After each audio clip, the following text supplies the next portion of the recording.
Hello, parents.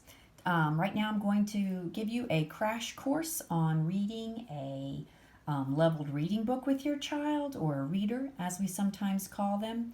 What makes readers different from typical books that you might find in a library is that they're leveled. They start off very simple with really strong picture clues and sight words that they have learned. And as, of course, the levels increase, more and more sight words are added, and also opportunities to use more reading strategies.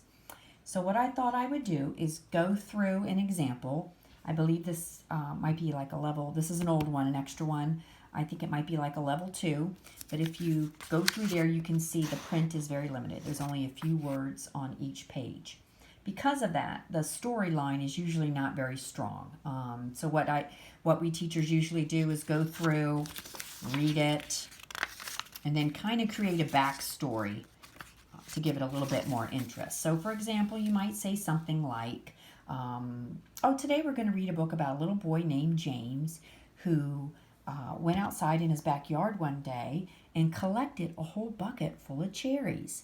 And James happens to love cherry pies, and he asked his mom, and his mom said he could make it. James also has a lot of friends, and his friends, he's hoping that they're going to help him make the pie. So let's read to see how James makes his cherry pie. All right.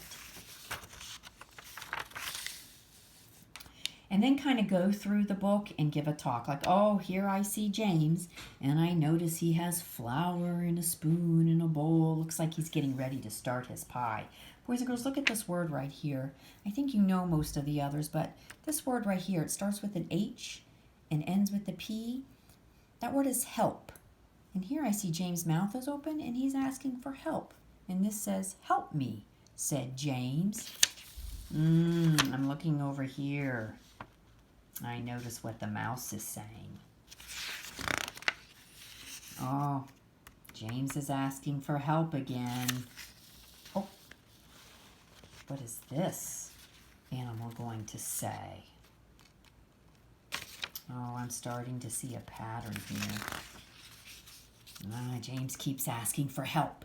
And notice how I keep using that word help, because that's not one of their basic sight words, and we want it to kind of be in their head when they pull it up to read on their own. James is asking for help again. Surely this pig will help. Let's read this book and find out how James makes his cherry pie. So then you would hand the book over to them. And again, if you take nothing else away from this crash course, you want to set them up for success. So it really does behoove you to go through the book, read it, build a storyline, kind of look for any words that you think they may struggle with and address that. The last time I met with most of the students, most of them were still pointing to each word. That kind of depends on the child.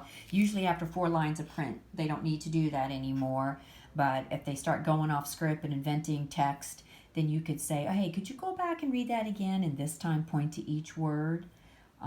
You also want to give them the opportunity to correct their own mistakes. Instead of saying like, no, that's not right, go back and do it again.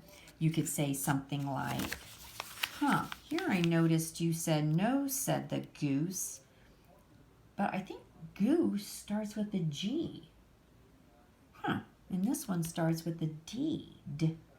Can you go back and read that again? And then hopefully they'll be able to figure it out themselves. And there may come to a point where you may just have to tell them, but do give them the opportunity to try to figure it out themselves. Yeah, and I guess that's about it. The things that are not a good idea, we don't want any tears. We don't want serious frustration. When we read these level books, we're teaching the words in content. So that's context. So that's different than the word wall, where they're kind of being taught in isolation. Now we're putting these words in the context of a book.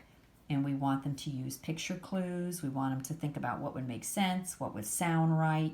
Do they notice anything about the unknown words that might help them figure it out? Okay. Please feel free to email me anytime if you have any more questions. And I encourage you to try. Give it a try. It can be fun. And if this is too overwhelming, I would go back and visit the books in the bag that was sent home our last day of school. Oh, it's also like if they start feeling frustrated, and have them go back and maybe read an easier book just to kind of build their confidence back up again. And then when you feel like, you know what, they got this, you can keep going up in levels. Hope this was helpful. Bye-bye.